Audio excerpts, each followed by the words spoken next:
No, they say this is not funny. Yes, it is. Look at this. The Popo's giving the neighborhood people a problem, and so they just gonna douse it with everything. Like so tears. Way to go. That's great, man. That's great. Just hose them down. Look at all the water. Now, the cops be too rough with you in your neighborhood. That's about the right thing to do there. And so many of them, you can't arrest them all, you know. That's awesome. Well, anyway, this is Nerf News from the Owl Ranch, Season 2, Episode 25. And we have a lot of good news today. We have a lot of stuff coming out. We all know the new Dart Zone Pro is coming out. And there are some really, really interesting observations I have about that blaster. And not only that, not just the blaster, but much more the magazines and the ammo. So stay tuned. I think you've heard it this week. I think everyone's heard it this week. Everyone's heard it. Everybody, give your money. Give Dart Zone your money. Yay! Yay! You're so yay! Look at this out. This is the Dart Zone Pro, $50, and everybody's all hyped about it. We've seen so many pictures about it, things about it, so many posts about it. This one from Jason K. Silva from Nerf Modders Welcome. Posted this. Nice, neat box. Everything has full length in Stefan. So it looks like they have mastered we'll see how mastered it is, the Omni Breach, and what they did with it. But I do notice a few things. It does seem to be very Jet Blaster-esque, doesn't it? And it does seem really, really, really, I mean, I would call the front end more like the Prophecy. It's got the Eternal Rails on the inside of it and everything like that. But look at the magazine. Does that just looks kind of familiar? Oh, I'm sure it does, because that is very much a copy of that. But what I've read today, and I've done a lot of homework today on this, is that there's a groove in the front that means it may not be Nerf Blaster compatible. Well, that's a pity. And a whole bunch of other stuff. Because you imagine if like somebody like Dart Zone, a very public company, you can buy stuff at, you know, Walmart or Target or wherever, had these magazines, and I could just throw them in my Zeus. So that would be pretty cool, actually. You know, that'd be pretty cool. But they say it's tweaked up there. Bummer, you know. But it does take full length of Stefan. There's a full length magazine down there too, and it just oddly reminds me of the Sita. It really does. It really oddly reminds me of the Sita.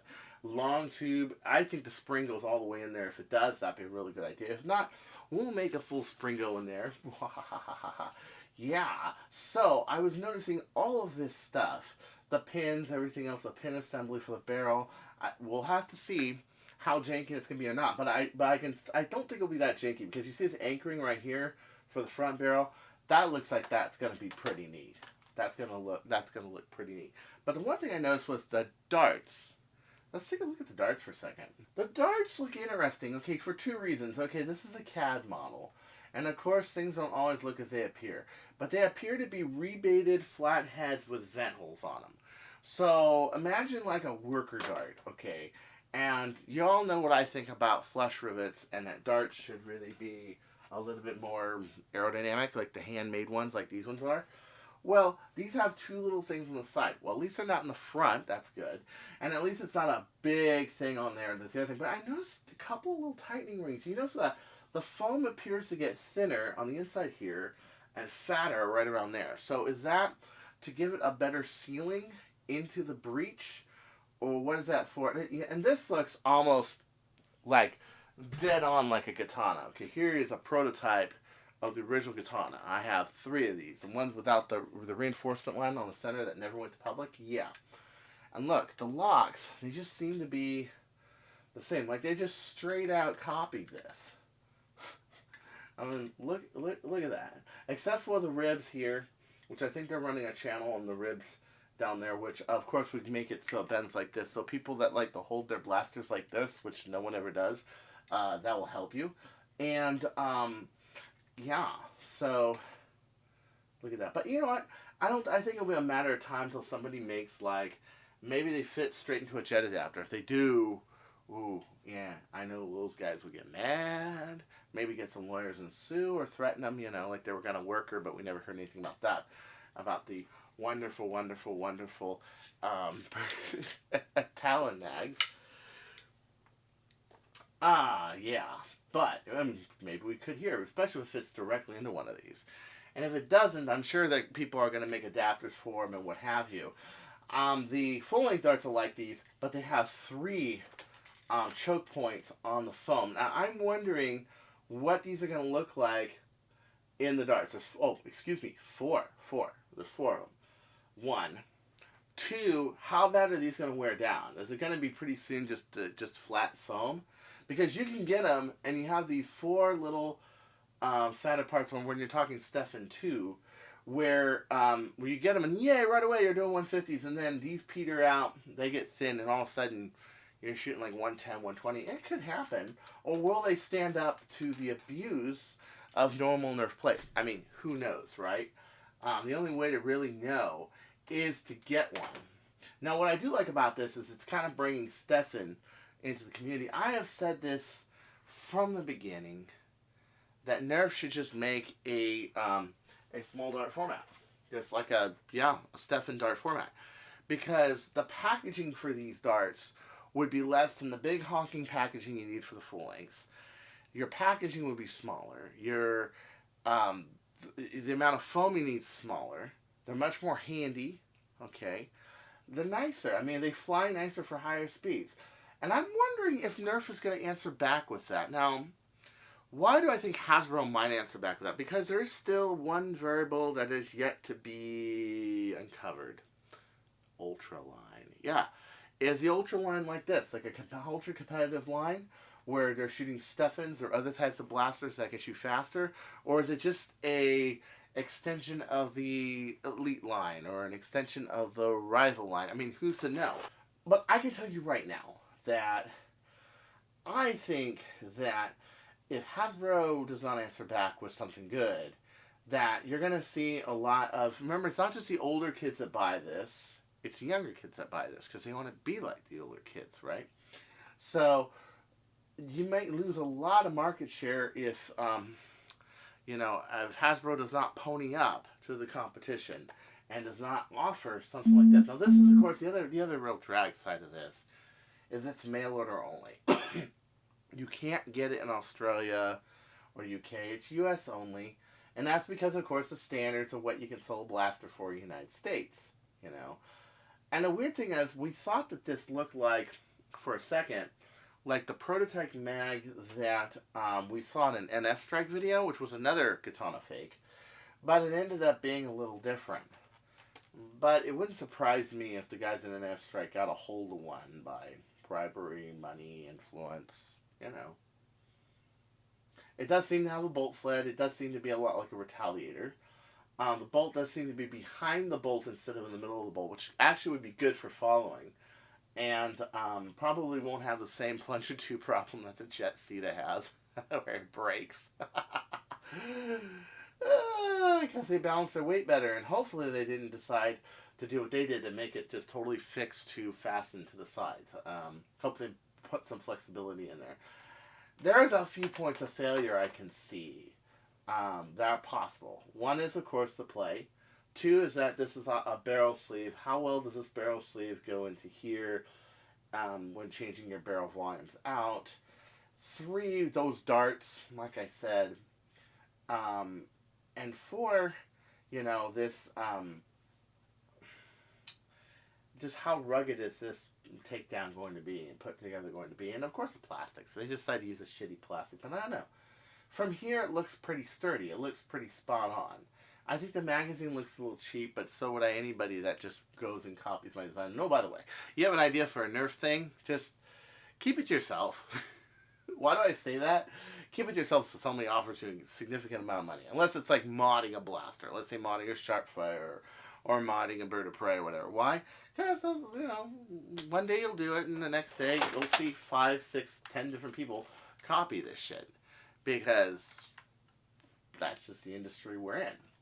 But I am glad to see a good blaster come from Dark Zone. And hopefully it will lead to a lot of good things to come, and it will make everybody have to up their game, and modded stock can now be a standard. I've always wanted to see modded stock in the stores. I always have.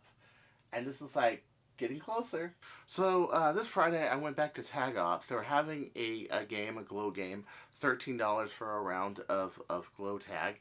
And I saw it on Facebook, and I decided, I hadn't been there for a while, and you know, I've been busy modding, been busy with Armageddon, been busy with videos, so I decided to go by and take a look, and this is what I found. All saw Tag Ops. I covered this on Hour. Look at it now. Look at it bumping, man. Yeah, all these people here. Man, I knew this was going to take off. Check it out, man. Yeah, this is the spot in Santa Clarita you want to play. Even if you live away from Santa Clarita, this is just the spot to play, because there isn't a joint like this anywhere in SoCal. Look at this place. You got blasters up there, everything else going. So you guys have got to check this out. Seriously, seriously. Patrick, how you doing? Crazy, huh? This is awesome. I knew this was gonna take off, man. Dude. How you feeling, Patrick? Man, success. I'm stoked, man. Oh, me too, man. Oh, we brought out some Vulcans. Oh man. So we're gonna play with those in some of the game modes. Oh, kick butt. Well, this is awesome, man. This is great. Yeah, get me a messenger later. I'll play. Yeah. Oh yeah, this is outstanding. Wow, did you see that turnout? I mean, you guys saw, like, when I first covered Tag Ops in Newhall, by Vincenzo's, off between Lyons Avenue and the 5 freeway. You guys know where the place is. If not, you can message me and find it, of course, at, you got it, yeah. But at anywho, and look at it now, and look how much it has strived, it has grown, it has become great, and I am really happy to be part of that. I'm really happy to have covered that and helped, you know, Patrick, who runs Tag Ops, really happy to see it grow, especially in our community in Santa Clarita, where I'm at, where not a lot of people are, but I'm hoping to get more people from SCUN and more people from the area and this and that to go, because this is really, really cool. Nice place to go on Friday, even though you're playing with kids, stock blasters. The room's small. You don't really need powerful blasters or anything. I personally like to go with a messenger, just go bam, bam, bam. I just go crazy with the messenger, and it's really cool. So I'm hoping to go next week if they're going to have a game next week. It is something you have to go and stay on Tag Ops on Facebook and see if they're having a game or not. But, you know, because some Fridays they do and some Fridays they don't. But when you do go, I'm telling you, it's a rewarding experience. It's just a lot of fun. Okay, this week we got a video from SCUN, and he got his worker Terminator, and he tried to put his brass breech system in. Now, I know, long shots, you're going to have people with literally everything under the sun. I know with Jet Blaster, same thing. They were very much into cross compatibility, and they had, and even after they had the Zeus and a few other of Hang's design, they dehanged it somehow, some way, because he had made it very, very proprietary. Okay, I like that there's a little more smoke in this than I thought. I thought this whole thing was gonna be clear. That's cool, but he had gone over the sled, how just a normal sled, like his normal brass breech setup won't work. I know one guy, Ty, he actually had, if you guys remember the Drain the Swamp blaster, it looks like a Mustang, you know, the Titan? Yeah. He put his brass breech system into a Zeus, and how compatible a Zeus was, and we're talking a few years ago, how compatible a Zeus was to their setup was very important to them. As would be anyone who has a long shot. I have a heirloom long shot. I got Big Blue, you know. I'm probably going to have this for a long time. And I hope whatever shell, if God forbid I have to replace it, or want to replace it, I can actually do something. But what he found is that the nubs don't fit. See this? The nubs don't fit in here. This is made for a worker system. And he had to cut, like, his side nubs down on his gate. He had to do a lot of things to it that were... It was a pain in the ass, okay? Obviously, they made this thing very proprietary to worker stuff. And that's a no-no when you're talking an old design like a long shot. How old is a long shot now? 13 years old. Well, you're going to have a lot of people with things being that it's 13 years old, you know? And he had a lot of trouble putting it in. He had to make a lot of adjustments. And why the heck is there a lock on there? You know, that's like the first thing we get rid of is that stupid prime lock. And not only that, but it delays your shot like 5 seconds. It's not cool. Weird things like, of course, you have the side one and you have the bottom there. And I guess on a lot of like the early like hang designs where he had that lever, you had that there too. But people were like, okay, but again, it's like, what? How are you supposed to fit this in here? That, and I think this is just an ill-conceived piece of junk. This one crane part. I think the rest. Oh, look how much. Okay, here's what I'm talking about. Let me back this up just a little. Okay, we get a good 3-dimensional shot of the spot that let's see if I'm quick out. Okay, there we go. You see how there's this cliff there, that there, and over there. This isn't even recessed into there, which of course would make it so that your give here would have some resistance, or even better yet, a step here, or you take the plastic, put a screw there, and make it so it resists that. No. When people have high yields, this is the first part that's going to break. It is. The actual drawing pole looks good. The draw peg looks okay, although I honestly believe that it needs a little bit more setback so that doesn't yaw, but this is going to, it's going to break. And not only is it going to break, and people are going to have a problem with these 4 little dinky screws put into there. And it's like I told one of my friends, well, 4 dinky screws hold in my plunger on my spring fender. Yes, but it's how they did it. It's how you do it, or on the caliber. It's how you do it. And when you make it so you have these 4 screws fighting the geometry of the torque of the whole thing, and you have no support on this or this to fight that yaw that you're going to have, especially since the prime is here is top here, and the center of the weight is down here, where of course your bolt is, you are going to have problems, and that is what I predict is going to happen with this blaster. And not only that, but it is a pity. I was talking to a friend today about the long shot, and how it was just ridiculous how they can't just run another part. Matt Becker, yeah, he talked to me, and we were talking online, and he was telling me how he watched the last episode of Owl Ranch, and he didn't understand it. It makes no sense, especially when it comes to a clear color. We talked about this for a while, but that, you can easily just purge, like you do your clear ones, you can run a few shells and get the clear out of the system and then run clear blue, or you purge it. The only explanation he had, and he has relatives that have ran injection molding for like 25 years, was that,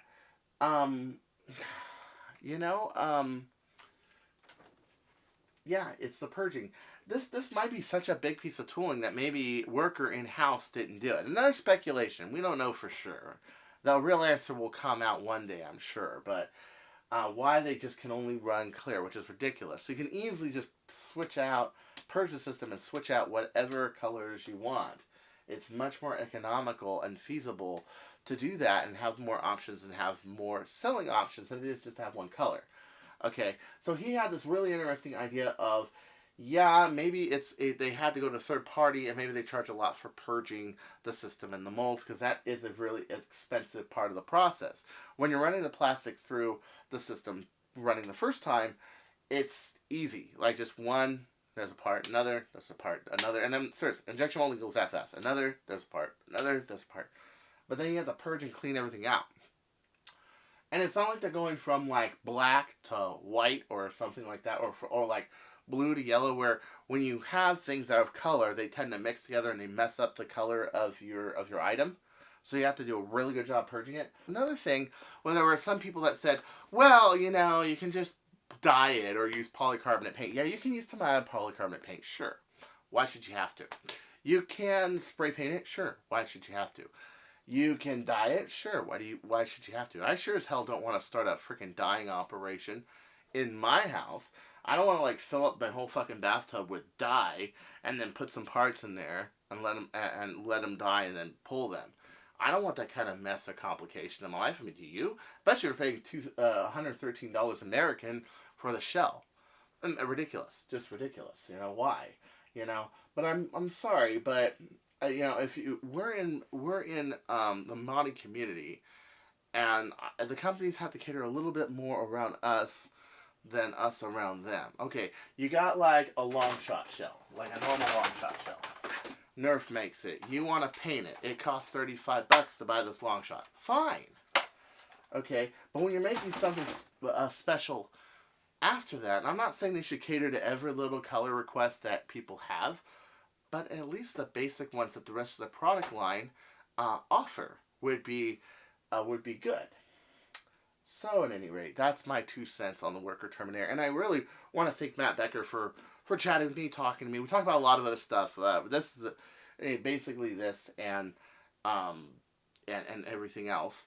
And about plastics and how plastics aren't what they seem. And just because you get something nylon, it doesn't mean it's nylon or Delrin. We had a really good conversation about just the industry and how you'll build something and then they'll try to do something totally different, you know, and it's just not a good thing.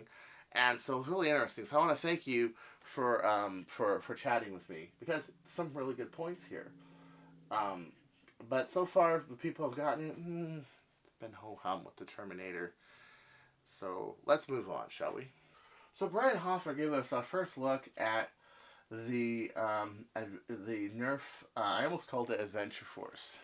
Funny, it kind of almost looks like Adventure Force. The Alpha Strike Cobra RC6. And I've seen some other people have seen it, and I say it's pretty junky. Pretty much trying to compete with the X-Shot line. Same idea. Ooh, we got 4 bottles of split instead of 3 cans. Ooh, yay. You know, you can see how they're just directly doing it. The interesting thing about it was they solved the whole idea that you needed a slit in here to pull it from the quadrant. But it's essentially a quadrant with 6 cylinders, 2 sides, 1 top, and it pulls from the back, which is nice. But again, it's just a quadrant, and it didn't even have an O-ring. I mean, look at this. Didn't even have an O-ring. It just kind of just goes on that. Doesn't look all that moddable. Doesn't look all that great. It looks really junky. I will say though, I do like the rib geometry on it, because it means it will probably be pretty tough. I do like that, how it's not all hollow on the inside of the shell. There is a lot of reinforcement on the inside of the shell. Yeah. But, yeah. It's just, it's like take it down to a lower level. If this is serious. This is serious. This is serious. Yeah. But, oh, yeah. It looks like this might be just another ho-hum line for Nerf. Another bad idea. Or maybe we'll see another series where they improve it a little. I don't know. But it doesn't look all that great. I mean, really. And it looks really junky. Very Kmartish. I know I use that term a lot, Kmartish. But, yes, definitely. But Brian Hoffer, thank you for showing this to us, and I've heard like the same thing. That's just, yeah, it's not really anything to be taken all that seriously. Yeah, so here we are, back to good old Death by Nerf Blaster, and I decided that chicken. I've had enough of the rubber chicken. The rubber chicken. Shoot the rubber chicken, and I threatened this one with its dear life at the barrel end of a Mauser fire. Yes, but Trip Miller give us some information about the Trilogy. It's long shot diameter 36, but it tapers, and it only has 48 millimeters of draw, so it's less than 2 inches. 48 cc's. That's nothing. This long shot's 91. That Bird of Prey is 69, I think. My Bird of Prey down there, I think, is 60. Yeah. Chrono Mag is 64, so air really does matter, you know. The optimal barrel length is 28 cc's, which of course you're dividing across 3 shells. It's not looking good. Plus, people have said that the feeding is not really that great. It's kind of janky, so the feed between one shell and the other, if it hits the door, it tends to jam. So, and everybody was really looking at the Trilogy and going, oh, this is going to be a cool idea. And I did too. I thought it'd be really great. Then we found out single shot. Then we found all this. Then we found out it's geared. And over all this time, we've seen all of this. And of course, Our Ranch is not just a story and then I drop it. I do follow up on these things and report it to you because they are important to us modders. And yeah, kind of disappointing. You are far better with a Sledgefire. I don't believe that for a Chronos though. I think you're better off with a Chronos because yeah, multi-shot. There's some guy who said that too, and I was kind of like, no. But yeah. It's just, it's sad. It's sad. I even gave it a sad. You see that? Sad. I mean, I will pray for that. But this chicken, he's on his own. Look how many fucking screws are on a Jupiter. Wow. Okay, so A are the big anchor screws. They're on the front and the back. Now, I'm used to that with a long shot. The long shot usually has the two in the front. But look at this. I mean, we got 1, 2, 3. Oh, and the third one, too, is also a long one. 1, 2, 3, 4, 5, 6, 7, 8, 9, 10, 11, 12, 13, 14, 15, 16, 17, 18, 19, 20, 21, 22, 23, 24, 25, 26, 27, 28, 28 screws. 28 screws for this huge thing. And really, Jupiter is not that big a deal. You have the same plant in the Chronos, okay? A lot of people wondering how to mod it. Well, you mod it like a modded Chronos or a Chrono mag, yeah. Except, of course, your loading is way up here. Your magazine's going to stick right there, which a lot of people still don't get. Someone's going to have to mod it for people to get it. I had this argument this weekend. I'm like, dude, you don't get it. Wait till someone has to put a magazine way up there, and you'll see how improvised that looks.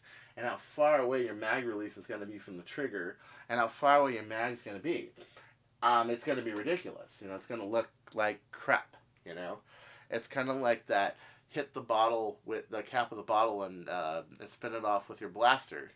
I may do that, I may not, but I think that's ridiculous. I also think that's ridiculous. So Ben Hamilton showed us how many fucking screws are in here on Nerf Buyers Welcome. It's a lot of screws.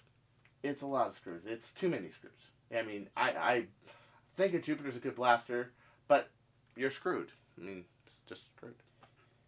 This is really cool. Alex Kong from Hack actually put this up to give him credit, because he himself, a lot with a lot of other Singapore modders and a lot of Singapore players, have done a lot of mil-sum and a lot of playing, a lot of really cool stuff. So the Singapore Air Force is putting up a $400 million training facility that includes car parks, HDB flats, which is basically like apartments like they have in Singapore, and urban areas. So you can train in an urban environment.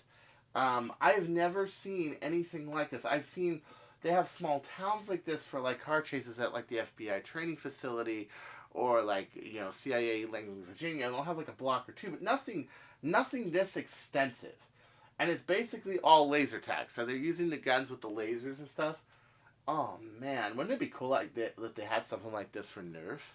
That'd be really rad. And I guess that's why he posted it, because he's really big into Nerf, and he himself, Singapore Air Force, you know, when he does his 2 weeks, it's in that you have to do 2 weeks of service every year. Singapore Air Force, he does it there too. I mean, this is just fascinating, you know. You know, you see people spend like $500 million on a single plane, or you see people spend all this money. It's like, dude, why not spend it on the right things? It's going to open progressively from 2023, so that means it's going to open really slowly. Also, some of the parks there are really cool, you know? Like, you have proximity sensors to this kind of stuff, so it'd be really cool if you had something like this to train in every day for Nerf. Or you would have proximity sensors that would come out, or even better, like auto-loaded Nerf blasters. Maybe like rifle blasters, that way you don't have to like pick them up. So when they're fired, they go in a ramp, and they go back in the blaster of the trainer, and they shoot, and you have to go around and shoot all these bad guys before they shoot you. Yeah, that'd be really cool. And you can program a margin of air and everything. But what I'm thinking, of course, they got laser tag and all that stuff. The targets can shoot you, yes, but I'm thinking it should be done more for Nerf. I'm serious, high-speed Nerf. I've always felt that military training should be done a little bit more with high-speed Nerf. I always thought that would be really, really cool. But it's not. You know, they just go for laser tag. It's more convenient. They got a better sales force. There's a lot less problems. But I think Nerf will get up there with HPA and blast reliability going up. It will get up there one day, and we will see a lot more of these kind of training, police training and military training with Nerf. But I just think it'd be great if we can just go in and play in these. Oh, man. I'm sure the country of Singapore wouldn't let us, but oh gosh, would it be cool if they did. So this weekend on the field, I had a chance to catch up with one of my colleagues, LegoDEI, who was working on the Chronograph. And I got a first-hand look at the very first prototype of the $35 Chronograph. Take a look. It looks really, really neat. Really neat. Here it is. Here is the Chronograph right here. Look at this small, ergonomic, nice. Wow, and this is the man behind it right here. He is one of the most brilliant kids there is. He makes all sorts of great Nerf stuff, and he's got a really good future. And he loves the rubber chickens just like we do. So when are we getting these out, Halji? When are we getting these out? They're available on Etsy right now. All right, cool, yeah. And they work at night even? Was that what I hear? Like in the dark? Wow. Really only at night. Dude, I need that because my room is so dark. So there it is. There is the chronograph. That would work. That I think is going to make it. You just need a sunshade for it. That's So all you everybody gets. Oh, that'd be cool if you made a sunshade kind of a 3D print thing on But it. it comes like this because people want to be able to measure like what they want. You know, I like the fact you should because I had an idea it was really big and I was going to say, wow, that looks really big. But now I look and go, no, it's perfect. It's small. And that's a recharger, I think, back there? No. Well, that's just, you can power it off of that, but it doesn't charge. Oh, I get you. You can power it off of that. That's awesome. So yeah, that's going to go for 35? I can juggle that shit. Gimme. How'd you? That's going to go for 35? Yeah. Awesome. So yeah, here it is. There is the chronograph right there, doing a follow-up for you. And watch out for this brilliant guy who's juggling chickens. He's going to try to juggle chickens. Let's see. Go ahead and try. Dude! Well, that about does it for the Allen Ranch today. This has been Season 2, Episode 25. And this is why sometimes you should reconsider some of those jobs that seem a little too good to be true. They might be somewhat unethical. That's right, this is a movie, The Lawnmower Man. This is a scene where the monkey blows the guy's head off, yes. Don't want to be that guy sitting there. It's not good. But at any rate, I hope you had a good time. And right now it's coffee time. Yeah, it's coffee time. Have a cup of joe. And yeah. Hope you enjoyed the show, and I hope you get the most out of my programming. And remember, it's not all just funs and games. So until next time, you stay classy, Nerf community. Don't you go changing, or I'll find you. And I have a special treat just for you. Yes! I filmed this weekend, last time I was at Galaxy's Edge, and I wanted you to see this, so enjoy.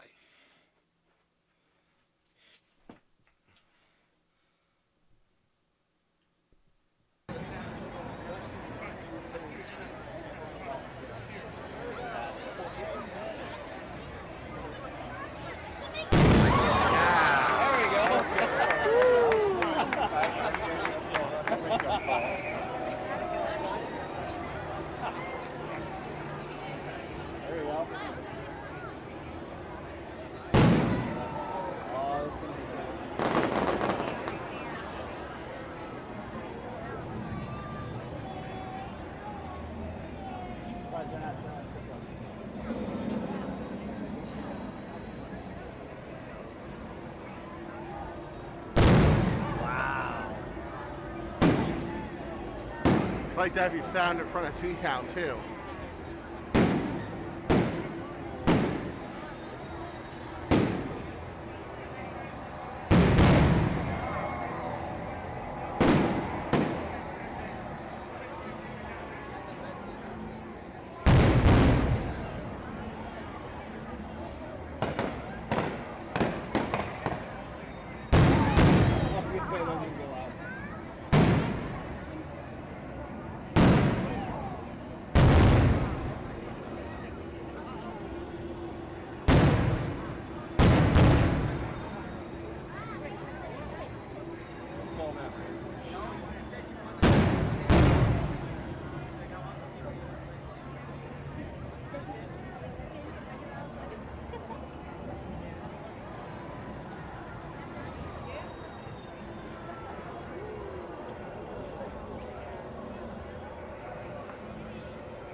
That's part of the fun.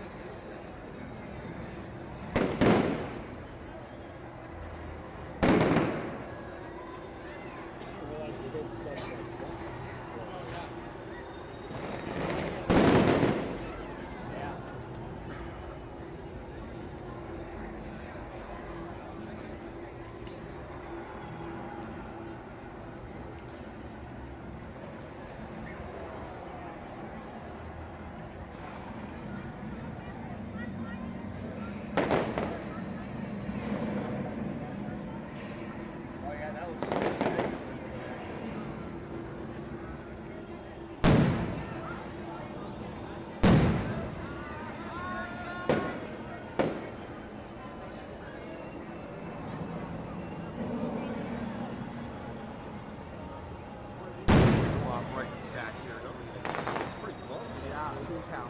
Wow. So Toontown's right over there.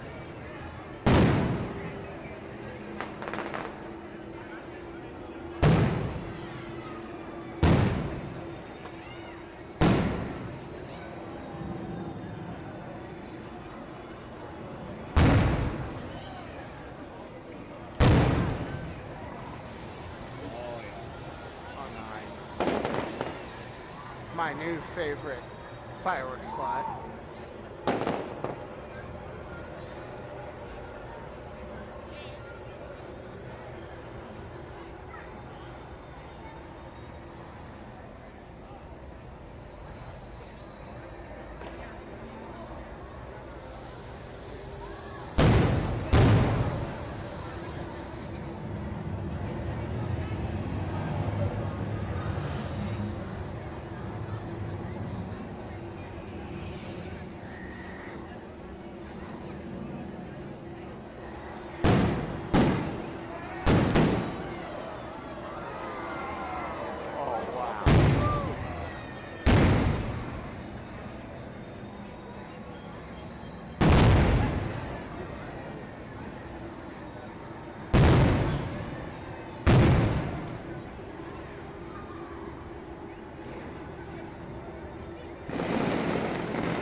That seriously looks cool.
that's I was about to say, oh, that's a finale. All right. So this is Chris Cartaya saying don't go changing. A little gift to my Owl Rancher friends. Fireworks from Galaxy's Edge in Disneyland. Yeah.